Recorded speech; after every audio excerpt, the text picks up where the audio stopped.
항쟁 위기관차 5월호 역행 중 정세. 이스라엘 군사도발과 이란 핵협상 안사르 알라 공습 중단. 이스라엘 안보내각은 5월 4일 가자지구 작전 확대한 기드온이 전차를 승인했다. 전투 후 철수하는 기존 작전 대신 가자지구를 점령해 영토를 유지한다는 내용이다. 새 작전에 필요한 예비군을 추가로 동원하는 안건도 통과시켰다. 하마스 재건을 원천 봉쇄하겠다는 것인데 가자지구 주민을 이동시키는 안도 포함됐다. 네타냐후 이스라엘 총리가 하마스 격퇴 인질귀환의 2개 전쟁 목표를 모두 달성할 수 있다고 망상하자 교전이 격화될 경우 이스라엘 인질들이 위험해질 수 있다는 내부 반발이 이어졌다. 이날 가자지구 보건부는 3월 이스라엘 공습 재개 뒤 살해된 팔레스타인인은 2,436명이라고 밝혔다. 유엔은 이스라엘이 60여일째 가자지구를 봉쇄하고 구호 품반입을 차단하고 있어 7만여 명의 어린이들이 극심한 영양실조에 시달리고 있다고 규탄했다. 같은 날 안사르 알라 후티군은 이스라엘의 가자지귀층 공합대 결정에 대응해 이스라엘에 대한 포괄적인 공중봉쇄를 실시한다고 선포했다. 이스라엘 공항들, 특히 벤구리온 국제공항을 거듭 공격할 것이라면서 국제항공회사들에게 이스라엘로의 비행을 전부 취소할 것을 통보했다. 또 이날 벤구리온 국제공항에 탄도미사일 공격을 가했으며 이스라엘 방공망은 요격에 실패했다. 한 안사르 알라 고위 관리는 예멘인들에게는 침략자들과 맞서 싸우는 데서 레드라인이 없다고 단언했다. 미 이스라엘군은 5월 6일 예멘 사나 국제공항을 공습했다. 1월 이후 4개월 만에 이스라엘의 예멘 공격이다. 네타냐후는 안사르 알라를 지원한 책임을 묻겠다며 이란에 대한 보복도 천명했다. 이란은 오판하지 말라고 경고했다. 한편 핵보유국 인도 파키스탄 간 무력 충돌이 2003년 양국 간 휴전협정 이후로 가장 격렬해지고 있다.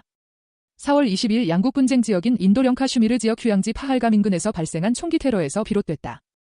카슈미르 무장 세력은 관광객 등을 상대로 총기 테러를 일으켜 26명이 죽고 17명이 다쳤다. 전날 인도는 파키스탄으로 흐르는 인더스강 지류 강물을 차단했다. 파키스탄은 테러 연관성을 부인했으며 인도의 물줄기 차단을 전쟁 행위로 간주하겠다며 핵공격 가능성까지 언급했다. 이후 양국은 사실상 양국 국경선인 실질 통제선을 사이에 두고 교전을 계속했다. 5월 7일 인도는 신두르 작전 글 게시하며 파키스탄령 카슈미르 외에 파키스탄에서 인구가 가장 많은 펀자브주 등 6곳에 미사일을 발사했다. 이슬람 사원 수력발전소 등이 목표물이었으며 민간인 26명이 사망했다. 셰바즈 샤리프 파키스탄 총리는 국가안전보장회의를 긴급 소집하고 이번 인도 침략은 명백한 전쟁 행위라고 규정했다. 파키스탄군은 인도 전투기 5대를 보복 격추했다.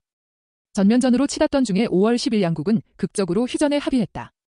트럼프 미 대통령의 5월 13일에서 16일 서아시아 중동 순방을 앞두고 미 이란은 4월 12일, 19일, 26일 세 차례에 이어 5월 11일 오만에서 4차 핵협상을 진행했다. 앞서 네타냐후가 이란 핵 프로그램의 모든 기반 시설을 해체하는 것이 받아들일 수 있는 합의라며 훈수를 두자 아락치 이란 외무장관은 트럼프 대통령이 이란과 외교하면서 무엇을 할 수 있고 할 수 없을지에 대해 네타냐후가 노골적으로 지시하는 것이 놀랍다면서 이란은 악의적인 외부 세력이 이란의 외교 정책을 방해하거나 좌지우지하려고 하는 것을 저지할 수 있는 강력하고 확신에 찬 역량을 갖췄다. 미국 측도 동일하게 확고한 입장이기를 바란다고 응수했다.